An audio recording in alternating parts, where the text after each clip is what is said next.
tomada.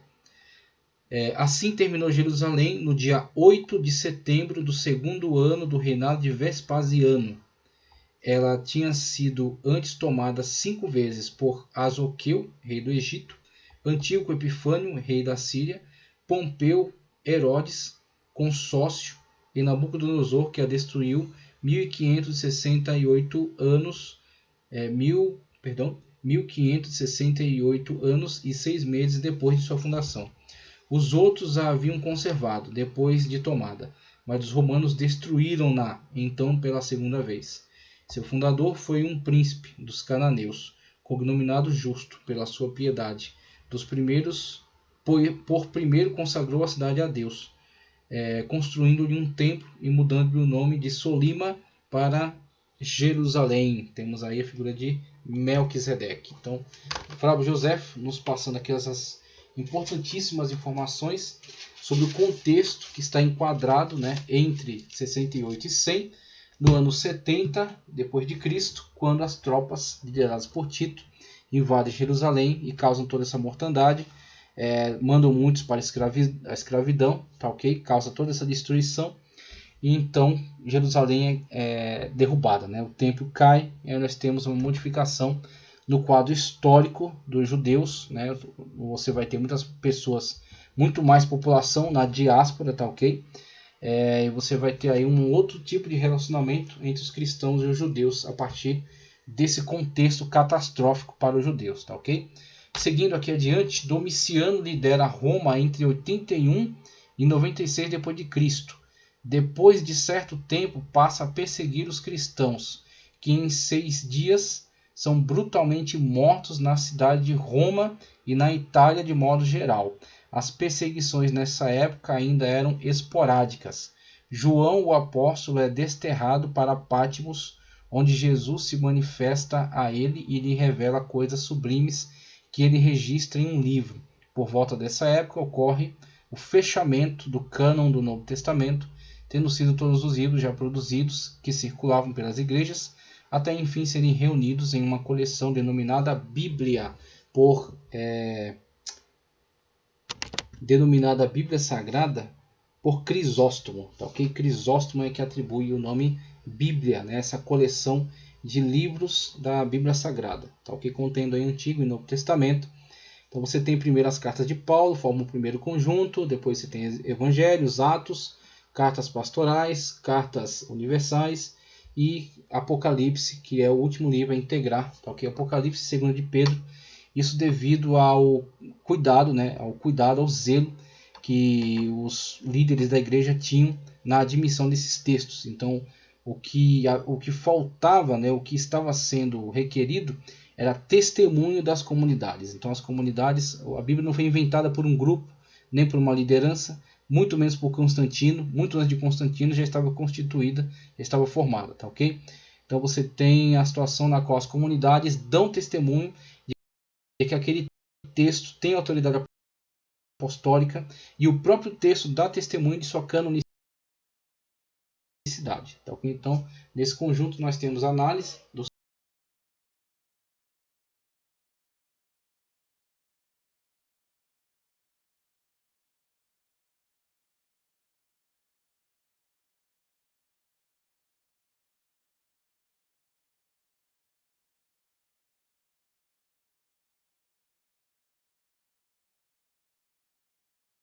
textos. Apocalipse, que já foi tido como um livro importante, mas foi incluído definitivamente no cânon quando, né, foi reconhecido testemunho de sua apostolicidade, testemunho de que era de fato um documento oficial. Ok? Você tem essa situação aí para a época de Domiciano. Primeiramente ele não perseguiu, depois ele perseguiu intensamente, principalmente no contexto ali italiano. Trabalhou também com uma política de desterro das lideranças, né, a qual atingiu o apóstolo João, mas o tiro aí não deu certo, né, a estratégia foi por água abaixo, uma vez que João, desterrado em Patmos, foi ali mesmo que ele teve uma das mais grandiosas revelações quando Jesus traz a revelação acerca do Apocalipse. Quero trazer outra contribuição. A contribuição agora de Eusébio de Cesareia na página 136, página 136 do livro História Eclesiástica, onde ele fala, nos descreve acerca da perseguição sob Domiciano. Veja só. Eusébio de Cesareia, página 136, a perseguição sob Domiciano. Domiciano demonstrou grande crueldade em relação a muitos. Mandou matar considerável número de patrícios e importantes personagens de Roma, sem processo regular. Inúmeros outros homens ilustres foram condenados ao exílio. É uma política praticada aí na época de Domiciano. Além dos limites do império e a confiscação dos bens sem motivo algum. Finalmente mostrou-se êmulo de Nero no ódio a Deus e na luta contra ele. Foi sem dúvida o segundo a mover perseguição contra nós, embora seu pai Vespasiano jamais houvesse concebido planos malvados contra nós. Tá, ok? João e o Apocalipse, capítulo 18. Nesta ocasião, conforme se refere o apóstolo evangelista João, que ainda vivia por causa do testemunho acerca do Verbo divino, foi condenado ao exílio na ilha de Patmos. Irineu, ao escrever no 5º livro de sua obra Contra as Heresias, a propósito do algarismo significativo do nome do anticristo, indicado no Apocalipse, atribuído a João, assevera textualmente a respeito de João. Se fosse oportuno revelar hoje abertamente o nome do anticristo, tê-lo-ia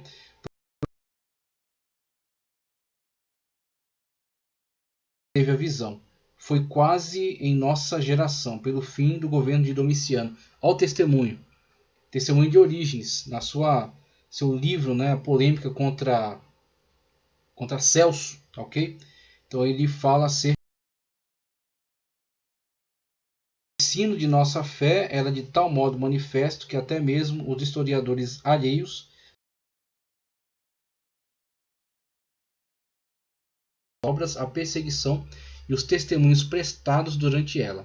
Indicaram precisamente suas datas, narram que no 15º ano de Domiciano, Flávia Domitila, filha de uma irmã de Flávio Clemente, um dos cônsules de Roma, nesta ocasião foi também ela, com muitos outros, banidas para a ilha Pôncia, em punição de seu testemunho prestado a Cristo. A mesma punição pela qual João passou indo para Patmos.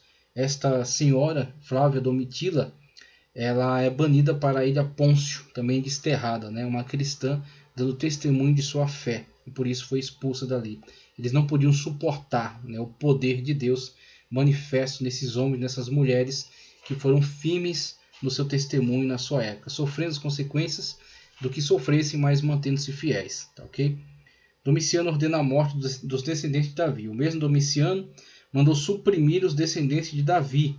Uma antiga narração informa terem certos hereges denunciado como tais os descendentes de Judas, que eram um irmão do Salvador, segundo a carne, pois era da estirpe de Davi, pertencentes ao parentesco do próprio Cristo. Mostra o Egesipo, que afirma literalmente em determinada passagem. Ele vai falar um pouco acerca dessa perseguição, insistente perseguição aos descendentes, tá certo, de Davi, mas não é interessante aqui para nós, já é suficiente a descrição que é dada aqui acerca da perseguição na época de Domiciano. Ok, seguimos adiante. Desde Nero a Domiciano, a igreja já vem sendo perseguida, mas não como se verá entre 250 e 313 depois de Cristo, quando sucessivas, tá errado aí, tá? Sucessivas perseguições tentarão eliminar a fé cristã. Nós temos aí decorrência da destruição do Templo de Jerusalém. Você tem provas arqueológicas, está aí no Arco do Triunfo em Roma. Esta imagem, veja aí, ao centro.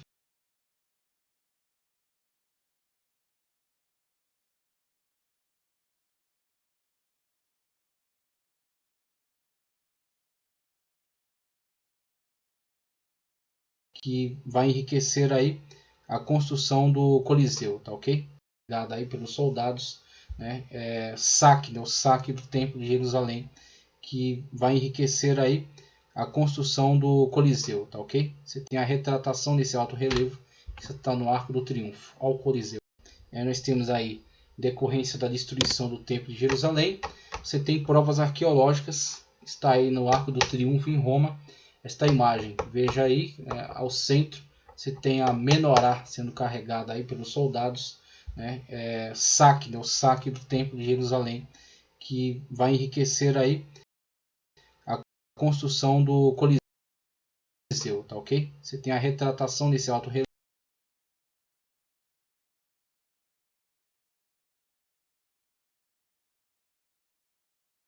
de jogos, né, a política do pão e circo, praticada aí pelo imperador, essa arena de jogos, de divertimento, tá ok?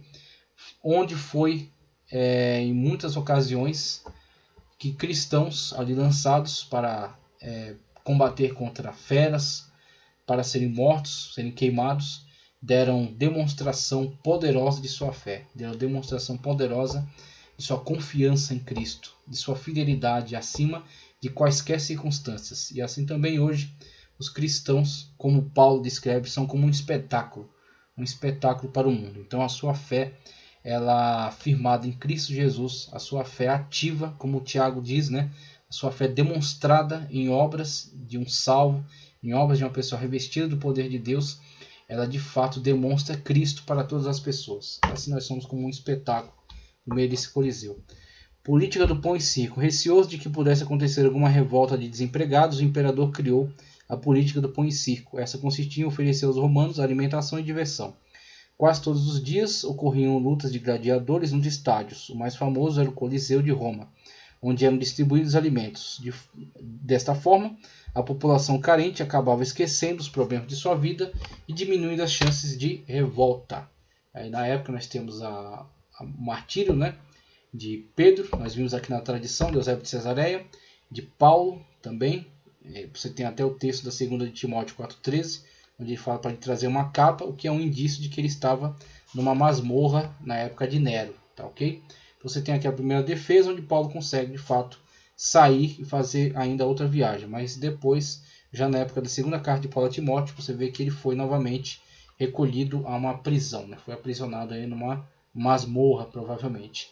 E Pedro, conforme a tradição também vai dizer, ele requisita ser crucificado de cabeça para baixo, porque ele não acha digno de ser crucificado como o seu Senhor e Salvador Jesus Cristo, tá ok? Então você tem essas duas tradições aí. Inclusive outra tradição que está sendo até colocada no quadro aí, está presente num livro chamado Quo Vadis, que ela diz que Pedro estava trabalhando em Roma. Quando ele percebe o endurecimento da perseguição, ele pensa em fugir. Quando ele vai pelo caminho para fugir, ele encontra Cristo vindo para Roma, tá certo? Então vindo, né, na direção contrária. Ele se surpreende com aquela visão e ele diz: Senhor, qual vades? Onde vai, Senhor, né? E aí o Senhor diz: estou indo para ser crucificado de novo. E aí, conforme essa tradição, não é uma informação, tá, totalmente segura, mas é uma tradição interessante. Aí Pedro se convence de que ele teria que ir para Roma morrer pelo martírio. Aí você tem os apóstolos, veja só, que também ao longo desta época, ao longo dessas primeiras perseguições, entregarão a sua vida a Cristo Jesus pelo martírio. Você tem a situação na qual eles creram em Cristo para a salvação, eles foram revestidos do poder, eles foram pelas terras pregando a Cristo Jesus e também, tá certo, no fim da sua vida, no coroamento da sua obra, eles entregam a sua vida a Cristo por meio do martírio, sendo fiéis até a morte, até o fim. Você tem André, irmão de Simão Pedro, pregou o evangelho em muitas nações da Ásia. Tudo isso aqui são informações de tradição, tá ok? Por exemplo, de Eusébio de Cesareia, não é texto bíblico. Em Edessa foi crucificado de forma transversal. As extremidades de sua cruz foram fixadas transversalmente no solo. Daí o nome de Cruz de Santo André. Bartolomeu Natanael era natural de Caná da Galileia, homem de bom caráter, recebendo por isso o elogio de Jesus Cristo. Foi um pregador que viajou por vários países e por último foi cruelmente açoitado e crucificado pelos idólatras da Armênia. Felipe, natural de Betsaida, cidade de André e Pedro, um dos primeiros a ser chamado por Jesus, a quem trouxe seu amigo Natanael. João 1, 43 ao 46. Disse que pregou na Frígia e morreu como mártir em Hierápolis, no Egito. Judas Tadeu, não o Iscariotes, né, o Judas Tadeu, foi quem na última ceia perguntou a Jesus: Senhor, por que te manifestarás a nós e não ao mundo? João 14, 22 23. Nada se sabe da vida de Judas Tadeu. Depois da ascensão de Jesus, diz a tradição que pregou o evangelho na Mesopotâmia, certo? Atual na Pérsia. Inclusive existem comunidades cristãs fortes espalhadas por lá até hoje, comunidades seculares, talvez até oriundas dessas primeiras iniciativas de evangelismo, tá ok? Também na Pérsia, onde foi martirizado juntamente com Simão o Zelote. Aí, as tradições acerca da obra, né, e do fim desses grandes heróis da fé, conforme retratado na carta aos Hebreus. Por isso que o autor teve tanta inspiração para falar acerca dos heróis da fé daquela maneira, tá ok? Mateus, filho de Alfeu, também chamado de Levi, cobrador de impostos nos domínios de Herodes Antipas, em Cafarnaum, Marcos 2,14, Mateus 9 ao 13, 10, 3, Atos 1, 13. Percorreu a Judéia, Etiópia e Pérsia, pregando e ensinando. Há várias versões sobre sua morte. Teria morrido como mártir na Etiópia. Matias, né, escolhido para substituir Judas Iscariotes, Atos 1, 15 a 26. Disse que exerceu seu ministério na Judéia e Macedônia, teria sido martirizado na Etiópia. Inclusive você vê interessante eles colocarem a Etiópia como ponto de referência para esses mártires, e você vê um cristianismo milenar na Etiópia. Você pode pesquisar sobre o cristianismo copta, que tem textos sagrados muito antigos, está lá há muito tempo, tá ok? É um tanto diferente assim nas suas práticas, mas é de fato uma versão do cristianismo muito antiga, está sendo uma versão secular do cristianismo, milenar, né, até talvez. Simão o Zelote. Dos seus atos como apóstolo nada se sabe, está incluído na lista dos 12 em Mateus 10:4, Marcos 3:18, Lucas 6:15 e Atos 1:13. Julga-se que morreu crucificado. É interessante essa informação acerca de Simão o Zelote. Você vê uma coisa. A gente muitas das vezes tem o hábito de, por não ter maiores informações acerca da obra destes personagens, né, desses apóstolos, como Simão o Zelote, Judas Tadeu, talvez tenhamos a tendência de entender ou de pressupor que eles não tenham trabalhado com tanto afinco. Mas, na verdade, a única coisa que temos que compreender, tanto da informação quanto da ausência de informação, é que a informação contida no texto é para a nossa edificação. Então, o Espírito Santo selecionou dentre as informações disponíveis, levantadas, né, os contextos, aquilo que seria útil para a edificação das gerações futuras. Não necessariamente essas pessoas, esses apóstolos, que não tiveram seu histórico registrado, não necessariamente eles não trabalharam, não agiram, não produziram algo importante. Então nós temos aqui a tradição para tentar pelo menos ilustrar, tá ok? Mas somente a eternidade revelará o peso da obra desses personagens. É interessante porque isso também se remete a nós. Muitas das vezes a igreja ela cresce e ela se fortalece e ela se solidifica não pela obra dos grandes nomes, dos grandes evangelistas, daqueles que ocupam os púlpitos, daqueles que são convidados para os eventos. Eles, de fato, demonstram publicamente a grandeza da fé, em sabedoria, em poder de Deus, em pregação, em destaque. Mas, verdadeiramente, se a gente for analisar o contexto da igreja, né, fazer uma análise detida, né, mais minuciosa, você vai ver que a igreja ela não cresce a partir, né, dessas iniciativas. O crescimento verdadeiro da igreja é através dos anônimos. São os anônimos quem fortalecem, quem desenvolvem, quem multiplicam os cristãos. Então você tem professores e professoras de EBD que o seu nome nunca será mencionado, tá certo? Numa grande reunião, tá certo? Numa grande honraria. Mas são aqueles que pelas madrugadas se dedicam nos estudos e sanam as dúvidas de pessoas, tá certo? Dúvidas essas que poderiam trazer prejuízo à sua fé, estavam trazendo instabilidade e eles solucionaram, curaram essas feridas e que serão futuramente talvez pessoas de grande destaque, sendo eles relegados ao anonimato. Como você tem Paulo, Paulo é a pessoa de maior destaque no Novo Testamento. Mas o que se fala de Barnabé, que foi o seu mentor?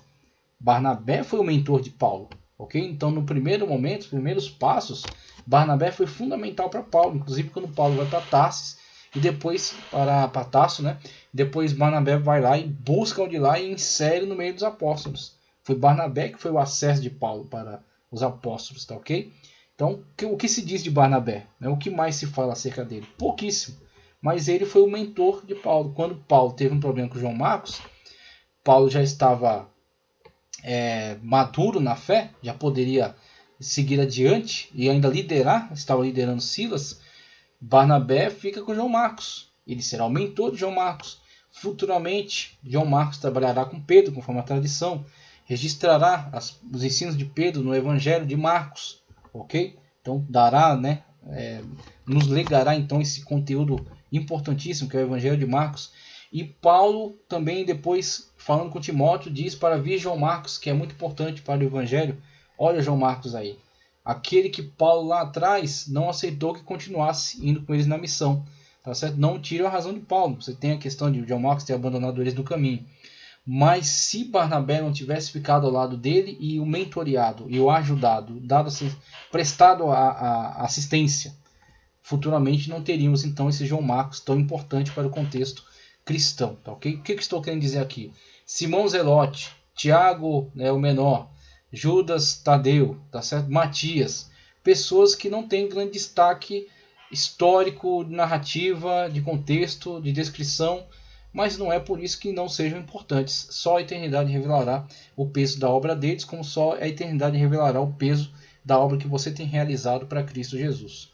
Tiago Menor, filho de Alfeu, Mateus 10:3, missionário na Palestina e no Egito, segundo a tradição, martirizado provavelmente no ano 62. Tomé só acreditou na ressurreição de Jesus depois que viu as marcas da crucificação. João 20:25. Segundo a tradição, sua obra de evangelização se estendeu à Pérsia, ao Pártia e Índia. Então você tem uma grande comunidade cristã em território indiano, em Goa, na Índia.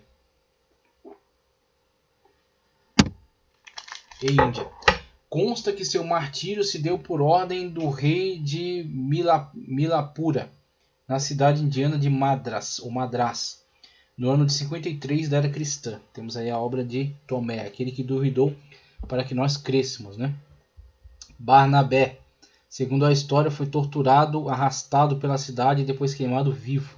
Quando Barnabé foi à Síria e a Salamina pregando o evangelho, alguns judeus, tendo se irritado com seu extraordinário sucesso, caíram sobre ele quando estava pregando na sinagoga, arrastaram-no para fora e apedrejaram-no até a morte. Seu primo, João Marcos, enterrou, aqui é dito que é seu primo, enterrou seu corpo em uma caverna onde permaneceu até a época do imperador Zenão I, em 485 d.C. Aí parte de informações oriundas da tradição, tá ok?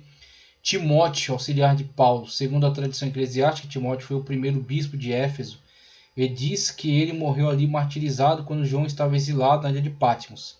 Ele foi morto a pauladas por uma turba de idólatras que se encaminhavam para o templo para oferecerem sacrifícios aos deuses. Não é difícil visualizarmos isso a partir das experiências que Paulo já havia tido, situações de insurreição, de revolta, e que quase ceifaram a vida do apóstolo, tendo ele que ser escondido por alguns de seus amigos, que impediram ele de ir falar com a multidão. Então, Timóteo provavelmente teve esse mesmo destino, trabalhando ali naquela importante cidade, tá ok? Tem até o significado, Timóteos, significa honrado a Deus, ou honrado por Deus, Timóteo. Lucas, pendurado pelos pagãos em uma oliveira, pelos idólatras sacerdotes da Grécia.